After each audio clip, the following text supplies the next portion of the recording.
All right, Dan Cassett, Present. Bob Zurich, Bob Kleppel, Here. Kevin Creedy, Here. Tessie Steffens, Here. Sparky Stuckenschneider, Debbie Todebush, Here. Dave Waymeyer, Here. Betty Werner, Gavin Woolley, Here. and Albert, Here. and Jeff Packey. Can we stand for the Pledge of Allegiance? I pledge allegiance to the flag of the United States of America and to the republic for which it stands, one nation, under God, indivisible, with liberty and justice for all. You've all had a chance to look over the minutes of the April 12th meeting, and so if there's not any corrections, if I can have a motion to accept, I'll make a motion. and I need a second, please. Second. So we have a motion by Gavin and a second by Bob. All in favor? Aye. Okay. Director's report. Wayne? First, before I get into my report, I'd like to welcome Councilman Albert. He's new to this commission, and so I don't know, we don't have name tags. I'm working on getting those, or placards or whatever, so I don't know if we just want to, do you know everyone, or you know most of them, or? Pretty much everybody. Okay. Well, That guy looks like he's been in the sun, but Okay, well, thanks for joining us. thank you. Director's report. So, Ronzik Field update in your packet, and then I emailed it out earlier this week. You have a flyer for the the ribbon cutting on May 20th at 5 p.m. That happens to be the night of Post 218's first game. So that's at 6 o'clock. I was working with Kent Getsky on the time, and he said 5 would be good. So. I understand there's a lot of stuff going on this time of year, so if you can make it, that'd be great. If not, I understand. I would think with the first game being that night, we'll probably have pretty good attendance from the public.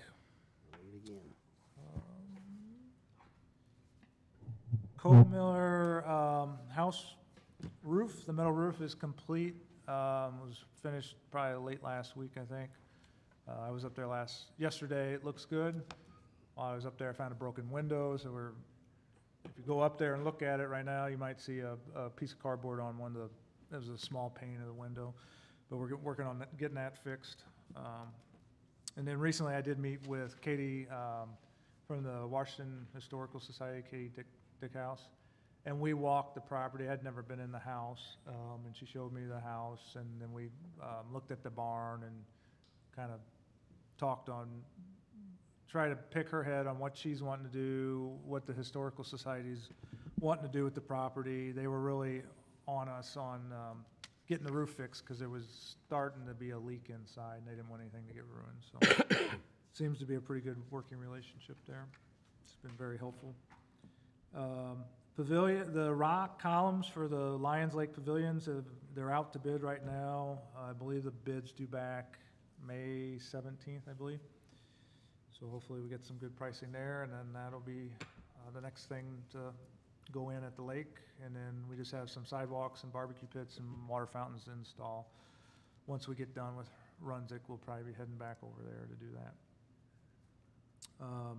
Umbrella donation. So some of you may remember late last summer, early fall, we received a donation from a lady, I can't remember her name now, I didn't write it down. she was a Tobin, Yeah. Yes, but that doesn't help. Was it Ann? Shapen-Ketter, She Ann spoke Ann. Good Shapen-Ketter. job. I don't know if I said that correctly, but Whoa. they're still waiting, I ordered this in October maybe, and I'm still waiting, the material for the umbrella is at port on the west coast, and they're trying to get it to Indiana so they can make the umbrella. I joked with the sales guy back then. He's like, oh, it could be a while, delays, blah, blah. I said, I don't really care. As long as it's here before we open on May 28th, 2022, and it probably won't be here for that. So, but anyways, I did follow up with her. I forwarded her an email that the sales rep sent me explaining everything. She was fine with it, but I hadn't talked to her in a while, so I just wanted to let her know what was going on. So I was hoping to have that up for the opening of the pool, but it's likely not to be up. I think that's it for Director's Report. Okay. Communication from the audience. We have some visitors. Would you like to address the board, please? Only thing I ask is if you come up and speak into the microphone, because they tape the meetings. Okay? Yeah. Okay.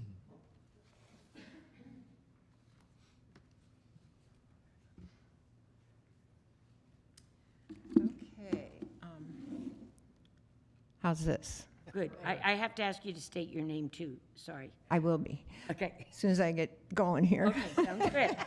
Sounds good. I want to make sure you can hear me first.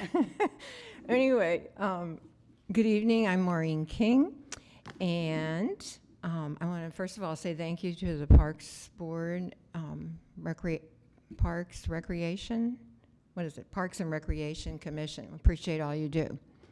And the reason I'm here this evening, I want to ask you all to consider the renovation of the Fairgrounds tennis courts. And I'd like to say thank you to Mr. Dunker for the invitation to come here this evening. I'd like to present a proposal to you to consider renovation of the fairground tennis courts.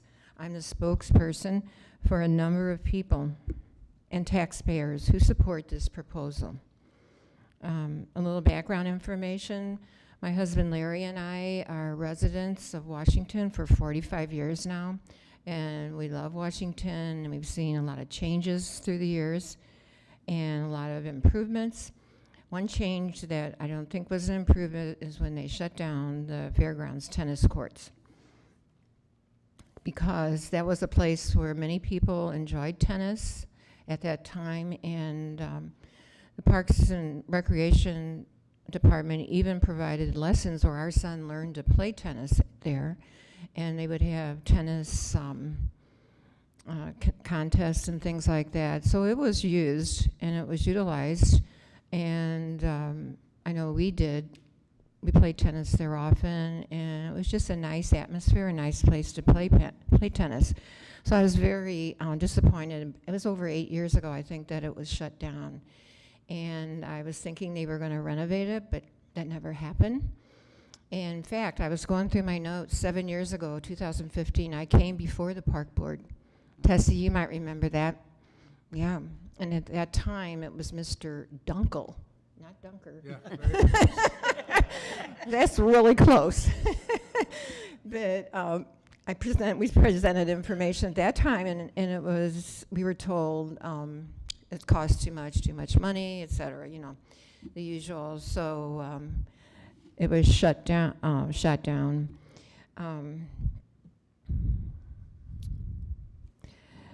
right. So anyway, I'd like to present some information that I've gathered from other people and that we've noticed ourselves that might support renovating these courts.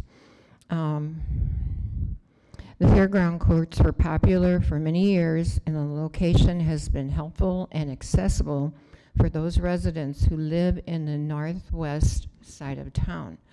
I point out northwest because we have tennis courts, but where are they? They're all over at Phoenix. How does a young kid on a bike or a mother without a car get over to Phoenix? I don't think it's feasible. And I hate to see these people on this side of town not have the, is this, are you getting them back? No. Not to have that ability and that have access to tennis courts, and also pickleball, which is also in our request. We'd like to see these courts renovated for tennis/pickleball, which some of the courts over at Phoenix are like that. Okay. Oh, here I go. The courts could be a combination tennis pickleball type, as some of the courts in Phoenix are currently. Pickleball is a popular game and is enjoyed by ages, all ages, from the very young to senior citizens.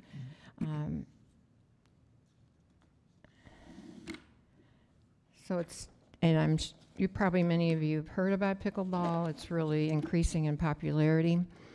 And I think it would be a good step forward for us to add those courts.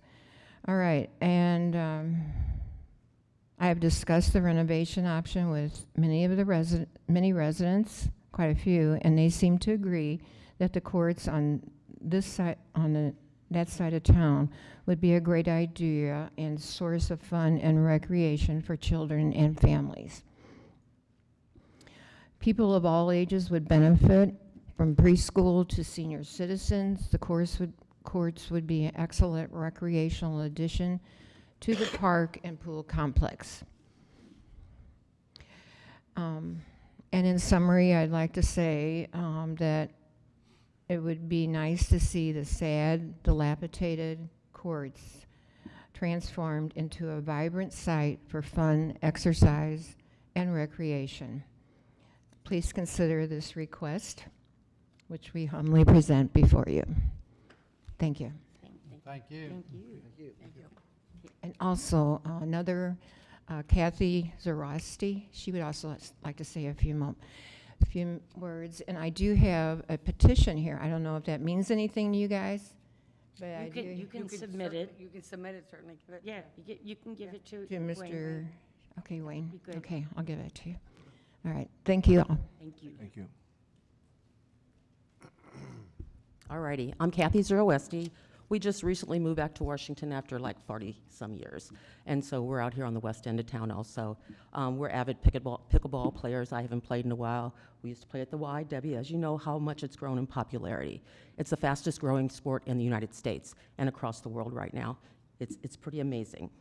I wanted to read you just a little bit. Does anybody play pickleball that's here? Two. You know how much fun it is. It's a great sport. In 2020, 4.2 million people played pickleball in the U.S., up from 3.46 million in 2019. According to Sports and Fitness Industry Association 2021 Top-Line Participation Report, released in February 2021, that's a whopping 21.3% increase from 2019 to 2020, the highest of any U.S. sport. And that was just those years. So it's extremely popular, like Maureen said. It's just, we've got little kids playing from, 6 or 7 years old, up to 80, 85 years old. Anybody can play this sport. It's competitive or it's just fun. We don't always bring just problems. We try to bring solutions with it. I know in the past it's been that we don't have enough money as a park board to do that. But however, our son Zach, which several of you all know, he has Top Gun storage solutions. Right now, they are deployed over in Japan, and he asked me to come talk for Top Gun, saying that with the pickleball courts, if that you would consider the pickleball and tennis courts over there, Top Gun would like to contribute $1,000 toward that renovation. Also, we could run challenges with other businesses around too, and other folks, and I'm sure pickleball players would be happy to be involved in this too. Do something like call it In a Pickle or something like that to get other people involved. And I think it would really be a good addition to the Washington sports area. And I speak in bullet points, so that's pretty much what I got to say. All right? Thank you. Hey, Thank you Kathy, very much. Kathy, Kathy? do you live across from the tennis courts now? We do now. We bought my dad and his wife, Marge. She just passed away, Rothschilds, and we live. Welcome. So it's our own personal pickleball court. So I got a thing here. So therefore, if the courts were to be renovated, you would have no problems with lights at night to a certain extent? We go to the fair. So nothing's as noisy as the fair. I work the fair every year, so That's 5 we don't have a days. problem. That's 5 days out of the year versus, We don't have a problem. We have trees. Okay, gotcha. I just wanted to ask. Not a problem. Okay, Okay? welcome Thanks. to the neighborhood. Thank you. Is there anyone else in the audience that would like to come forward and speak about the pickleball courts, tennis courts? This is your time. I'm new to this, but I am a pickleball player and brought my children and we homeschool, and I'm a very active homeschooler in the Franklin County area. I have another family who has 2 boys that play pickleball all the time too. So just here to point out, it really is of all ages. I've taught my 8-year-old son, he's starting to join us, but my 12-year-old son is here with me as well, so that's all. Thank you. Thank you. Thank you. I guess I should have asked, does anybody have any questions, but you already took care of that. So, at this point, we will, put this for the agenda for next month, and we will discuss, pickleball, what needs to be done if we could move forward. I would ask if we could get your name and phone numbers so we could, communicate, because I think it's an unbelievable, nice donation to possibly help us with this project, and we would like to keep you in the know. If you could just let Wayne know, we can be getting a hold of you guys, but we will table this till next month. Okay? Sounds good. Thank you. Thank you very much. Okay, so now we're at old business, Lions Lake Concrete. And, yeah, I know, he's back there. So I'm wondering, can we jump back? We can't. We can jump ahead. We can come back. We can jump ahead to, just briefly again, in case you came in late, to new business under 8A, that you've all got the information about Lunsig Field. Okay, and then we're gonna jump to 8C in your packet. And we know that we have been a part of American Bloom, Washington and Bloom for several years. And maybe, Dave, you'd like to talk about this one real quick. Yes, very exciting. On the 30th of September, we will be hosting it in Washington. The people will be here for 1 day only, but we're probably talking about 250 to 275 from all over the United States. We are doing something very unique this year. We're having them start out at the city pavilion with food trucks. We'll proceed on the tours then, and that evening we're doing a table to farm dinner on Main Street. We are having a happy hour at the farmers market, which has never been done either.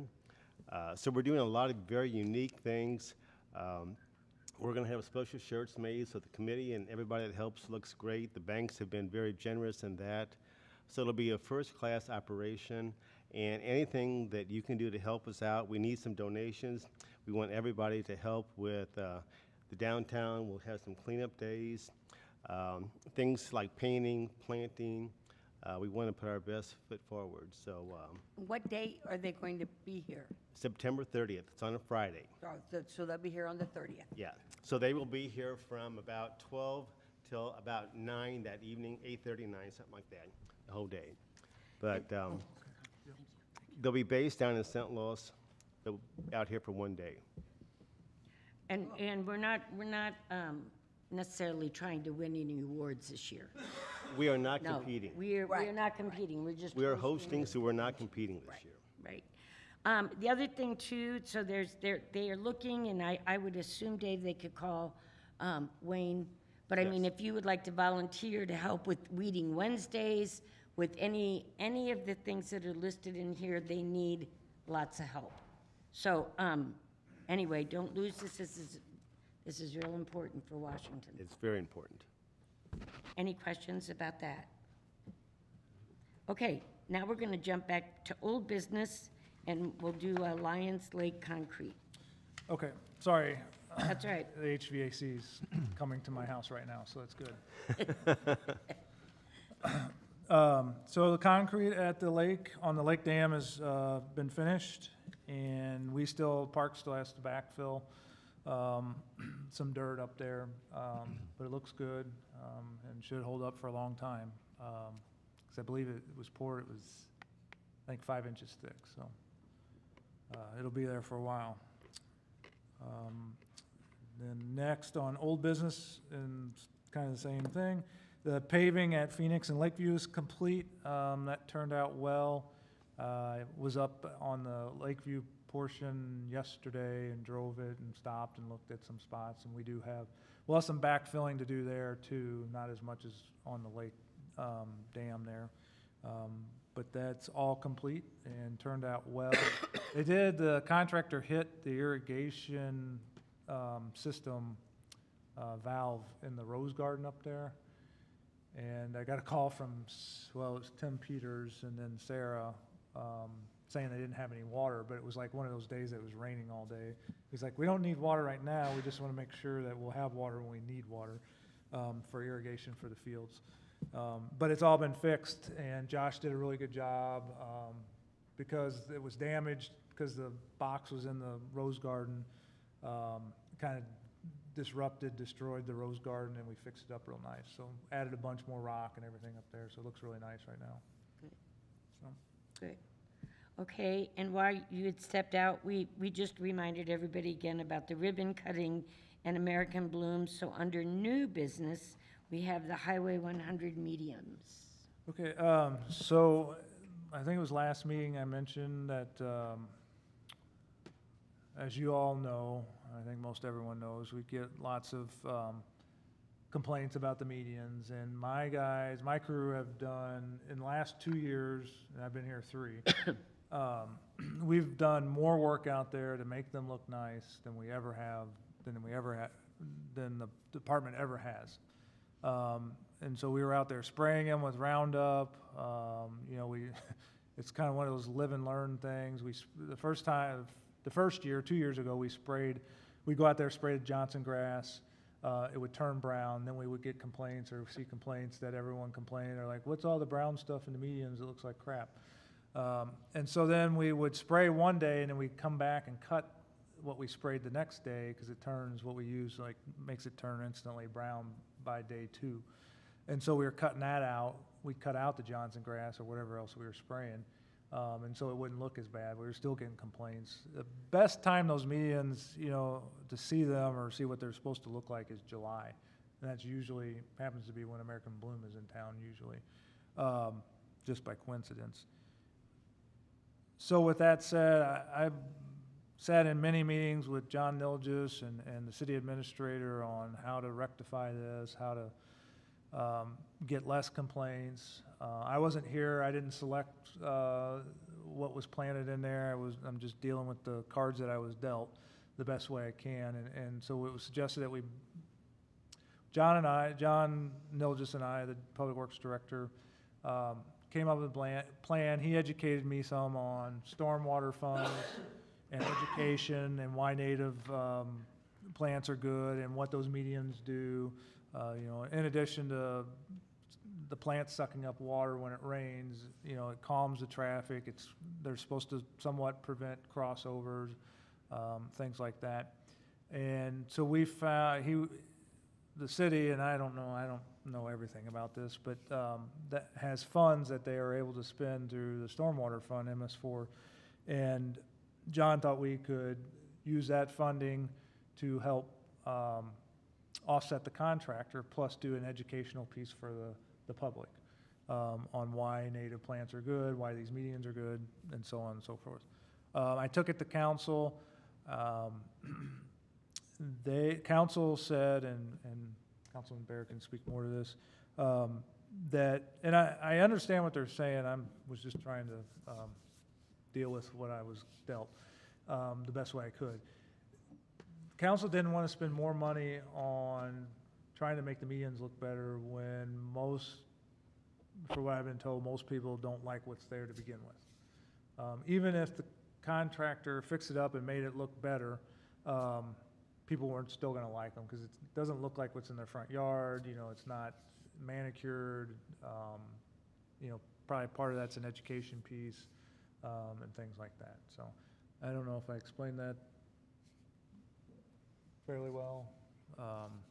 So anyways, it was, the council said no or rejected the bid.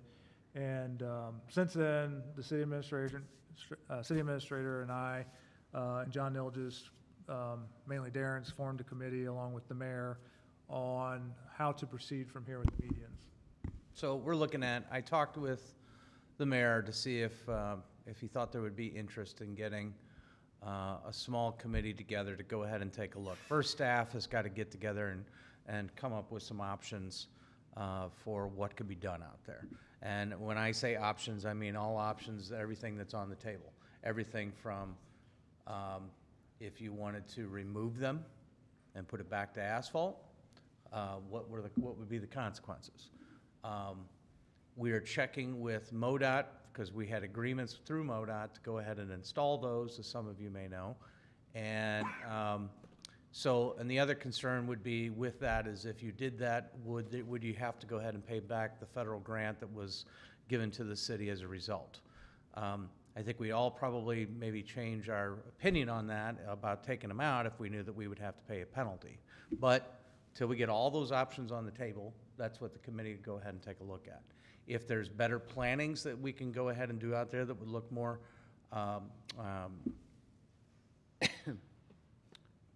more amenable to the community's tastes, I think what you could do is we can go ahead and consider that. I think a concern that we would have, and I'm going to sit there and make sure that part of every discussion, is how are you going to maintain them? And so that's the biggest thing. I think that's what was discussed way back when they decided to go with the plannings that they did. That was going to be the lowest maintenance. Somebody had approached me and said, well, I thought that was no maintenance. I was like, there's no such thing as no maintenance. Let me tell you that. So, but the idea was that it was going to be lower maintenance. So we'll take a look at all of those, and I think what we were going to do was come up and see if there was something that we could go ahead and do. In the meantime, the parks crews are still going to have to go ahead and take care of the maintenance because it needs to be done. And if we didn't enter into the contract with the other group, then, like I said, it's still going to have to be maintained. So it would be something that probably wouldn't change this year? Correct. Okay. And I will tell you that just about anything that we have that you would do, depending upon the costs associated with whatever option the city chooses to go with, and I will tell you, my concern is, I don't think we have consensus. I mean, I think we have people that don't want them at all. I think we have people that say, I want, plantings that take a lot of maintenance, that look beautiful. Yep. You have some people that just want to concrete portions of it over. You've got, and so trying to find that consensus and a cost, I think, is the biggest thing. Yes? Has there been any consideration on maybe some small ornamental trees, some shrubs? Everything is up for grabs, Bob. And I will tell you, the only thing that I think that was discussed back in, I was here when the city applied for the grant. There was some discussion at that time because there was a property owner out there that was concerned about, didn't want them actually going in, but then they also didn't want, what they heard from, especially like the car dealerships out there, is that they didn't want trees up there because they didn't want that would obstruct the view of motorists looking at the dealership lots. Right.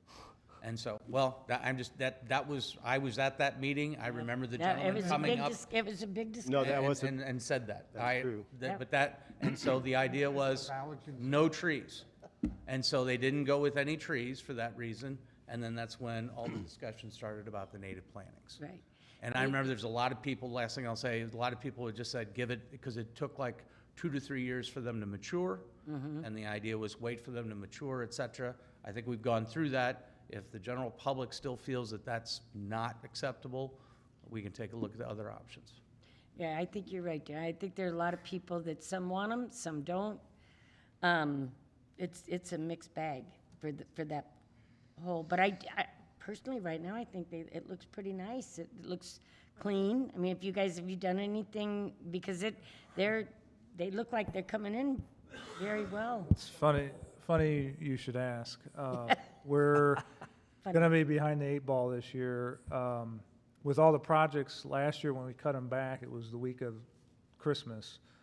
And the guys, I had no idea. I would have never thought of this. It was that week. I think Christmas that day was actually later in the week, but so we started on Monday. and the crew was out there and they were getting harassed by motorists. That is just ridiculous. Because we we have to close a lane down to Yeah. work on them. Yeah, I know. And they were getting harassed because it was Christmas week and the people were upset because they couldn't get to the stores and stuff like that, Oh, to my God. Christmas shop. So we hurry up and did the bare minimum of what we needed to do to get out of there. Is we cut everything back. We usually cut it back and mulch it. Right. But we only cut it back last year. And then I was hoping that in the spring, I would have this bid out and that we would have a contractor. So we never did make it out there, with all the other projects too, we never did make it out there to mulch them in the spring. So now we'll have to mulch them here in the next couple weeks, which is ideally not the time to mulch them because everything's growing now, but it is what it is, and we'll get out there and do it. A couple points I wanted to make that maybe going through your heads. If you have all been down like 109 in Wildwood, there's a lot of medians and roundabouts, and even on Manchester Road in Ellisville and Baldwin. At least like in the Baldwin and the Manchester area, I think what's different, so natives are supposed to be lower maintenance. They'll grow in, they'll fill in. They're supposed to be able to fill in and take up all that area in the median. Kind of out here, what puts us at a disadvantage is all the fields around the medians and all that Johnson grass seed and everything blows into the goes medians right and into gets it. stuck there, and then it sprouts because we're a little more rural than like Manchester, Ellisville. And so that doesn't help, especially the ones by Walmart are the worst ones because that's where the fields are. So those are the ones we have the most problems with Johnson grass and the locust trees sprouting up in the middle and things like that. So there's a little different animal out here than, some of the other ones that you see around the St. Louis area. But we'll get on it here in the next couple weeks and do the best we can this year with them. Okay. Yeah, Any it's, oth- go what's ahead. out there is the cheapest by far. I mean, having to deal with it once a year is a pain in the behind. Well, like it's you said, but the big cuttings once, that's the big, but we're out there spraying them like at least once or twice a month. There's little stuff in between. But it's green space. It looks better than asphalt, and I think you'd probably be surprised how much it does slow traffic through there, as opposed if it was just Oh, I an open agree. asphalt patch. I think it Yeah. does slow traffic. And any other questions? Oh, and one final thing. I don't know, Sparky brought this up the other night, and I didn't realize it. So when the article came out in the paper, I read it. It was probably late at night, and I saw the number, but it didn't click in my head because I knew the numbers from when I presented to council. Sparky mentioned, he said, it says that it takes you 11,400 man hours to do the medians. I was like, no, it's supposed to be, it costs us $11,400, not hours, not man hours. And he goes, I think it said hours. I was like, no, I think it was dollars. And then we had a resident or a citizen call this week and said the same thing. He goes, if it's taking you 11,000 hours to do those, something's wrong. And so I went back and looked, and it does say hours. And so I don't know. I very well could have said hours when I was You presenting. might have said man hours. Versus dollars. It was supposed to be dollars. You said dollars. I did say dollars. Okay, so that's good. So anyways, if anyone was wondering, because Sparky brought that up when I talked to him Friday night, and he mentioned that. And then Monday, someone else called about it too. So. Okay. So we know. I mean, you can get these medians, Dollars. they can be hundreds of thousands of dollars. Yeah. to obtain. I mean, they're not. So just to do what we did out there on a normal, like weed it, cut it back, mulch, all that stuff, that was 11,400. There's irrigation out there that we haven't used in 2 years, but if we start up and use the irrigation again, there's startup time, there's winterization time, and the inevitable is in between those two times, something doesn't work. When we start back up, a bunch of stuff doesn't work, and so then we have time of repairs. So if you add that in, then it jumps to like 16,000. Right, but we haven't last haven't 2 had to years. use it for 2 years. Because the But plants are mature. And we would maybe still have to use it if you did a different type of planting. Well, Correct. that's part of the advantage of using native plantings in there that Yeah. have adjusted to this climate and, are able to survive the Missouri climate. Correct. And when I contacted MoDOT, I asked them what our options were. This was last fall. I didn't get a clear answer, but I was told that natives, kind of what you just said, are Oh, yeah. kind of the ideal plant to be in there because they can survive the heat, the salt, they absorb water, all kinds of things that normal, maybe the plants in your front yard can't. Exactly. Exactly. Okay. Any other questions or comments? Okay, we need to break and go into executive session. So if I remember this all correctly, first of all, I need to have a motion and a second to close this meeting temporarily. I make a motion that we close the meeting. So I have a motion by Bob and a second by, Second. okay. All right. All in favor? Aye. Roll call vote. Oh, I have to Gotta do do a roll roll call. Okay, okay. Pardon? Oh, yeah, Right. okay. Dan Cassette?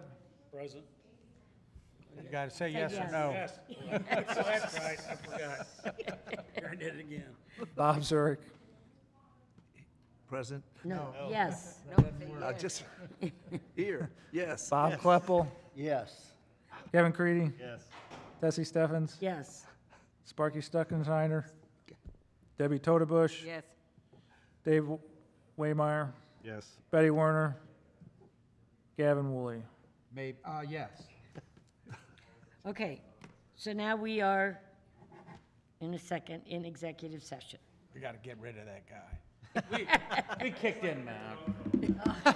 He wants to make sure the vote's right. Yeah. Okay. Oh, yeah. I can He's the guy that wrote 11,000. Yeah.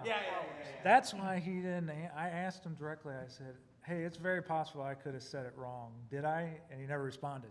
Oh, So I'm no, assuming that's all right. I was correct. That's all right, now he knows. Okay. These, these. Quickly, this is something I asked, the city's been approached about a property that's adjacent to our, yes, sir. Lights on.